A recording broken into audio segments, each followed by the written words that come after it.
Missouri is no different from any other state. We are grappling with at all levels the impact of the coronavirus and COVID-19 to varying degrees of success. The death rate in Missouri is roughly equivalent to that in California. We've been open, we've been closed, semi-closed, open again. And everyone in the sort of political sphere is feeling his or her way in terms of the best response. In terms of elections, we actually delayed an election in Missouri. We were scheduled to have municipal elections in April. Those were delayed until June 2nd, which is a little less than 3 weeks from today. Those are typically low turnout elections, but there'll be an enormous test of whether or not the fear of coronavirus will keep people from the polls, primarily because the biggest battle in Missouri, and I'm sure Maura can talk about this as well in Forest, is not necessarily over the vulnerability of our election systems to cyber disruption, which will be a bigger concern obviously going into November, but whether or not the state will make it easier for people to cast ballots remotely through the mail. Missouri is one of a minority of states that does not have early voting and does not have no excuse absentee voting. You have to have one of 6 prescribed excuses, if you will, to qualify for an absentee ballot.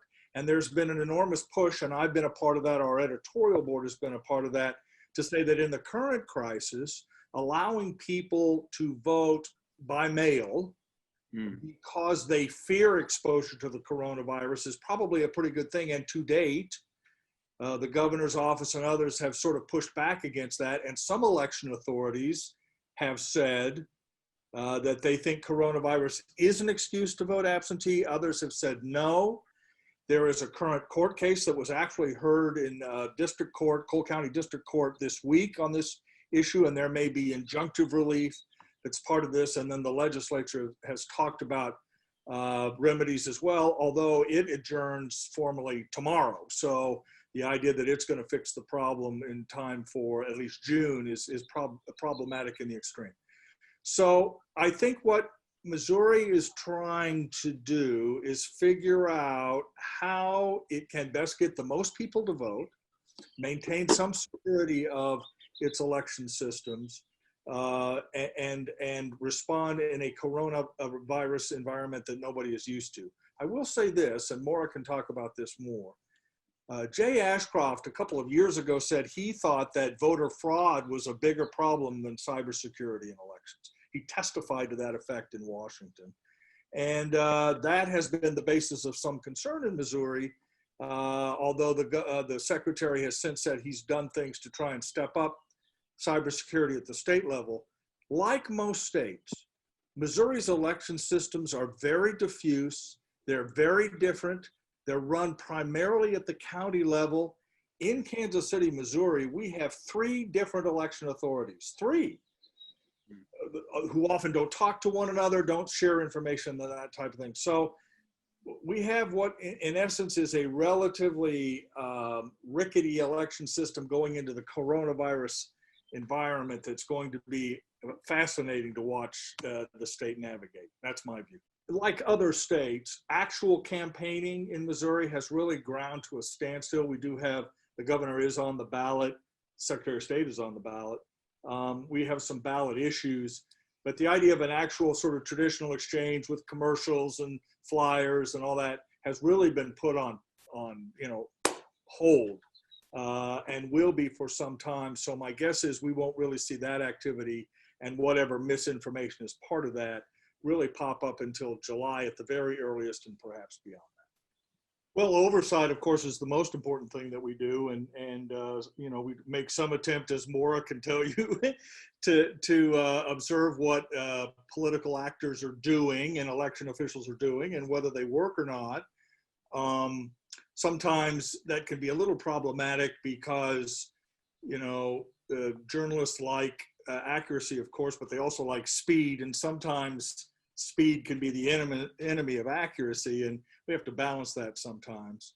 But I think this point has to be made and has to be understood in the broad context of everything we've talked about today. in addition to potential cyber attacks on election systems, which, as Maura points out, is difficult because we have such a diffuse procedure in the state of Missouri and in most states. If you were really going to hack Missouri, you've got to hack 100 counties. You can't just hack the Secretary of State to do anything effective. And so I think outside governments that would want to interfere would have to understand that. But the broader context of outside actors trying to manipulate images, manipulate messages, distribute distorted information, we can really expect that to happen in 2020, perhaps to a degree we've never seen before, particularly on, relatively difficult to see social media sites. We all watch Twitter and Facebook, but there are other places now to distribute information. Certainly campaigns understand how to exploit that in terms of communicating with their constituents and their voters. And this is not headline news, but there aren't enough reporters to check all this stuff out. There aren't as many as there used to be. And so we live in an environment with extraordinary ability to distort messages. Video distortion is going to be a huge issue this year, in which you're presented with information, doctored videos, and is this real? And we had an incident involving the vice president just a couple of days ago that turned out to be quite an embarrassment for a lot of people. And reporters are going to, there was some discussion of Plandemic being out for 2 hours. That's a long time in the cyber world. But you don't have enough journalists who can pore over this information to respond in real time. And so what I do think we have to fear this year is not so much hacking into voting results, or even to some degree governments hacking into registration, which I think is a concern, but it is the promulgation of misinformation amplified by a lightning speed social media environment, exploited by candidates and campaigns, and the lack of mainstream journalism to have enough people to respond effectively to those distortions in real time to provide voters the information they need. And that's what we're going to have to worry about, I think, in 2020. One of the things I think we in the journalism world have learned from the COVID-19 crisis is there is an enormous hunger for accurate information. Every mainstream news organization in America reports an explosion of readership, of viewership. People, when they think their life is at stake, turn to relatively trusted news sources for what they believe to be accurate and unbiased information. The Star was part of that, and virtually every paper and news outlet in America saw the same thing. One of our goals, one of our challenges in the current environment is to convince the voter that their lives are at stake when they go to the polls in a figurative sense. That is to say, these are important decisions, and you should turn to trusted sources of information in that regard going forward. We haven't always done a great job of that. I think coronavirus will change that. I do think there will be a sort of a bounce back to trusted information places, precisely because people realize the stakes in November are higher than a normal general election might be.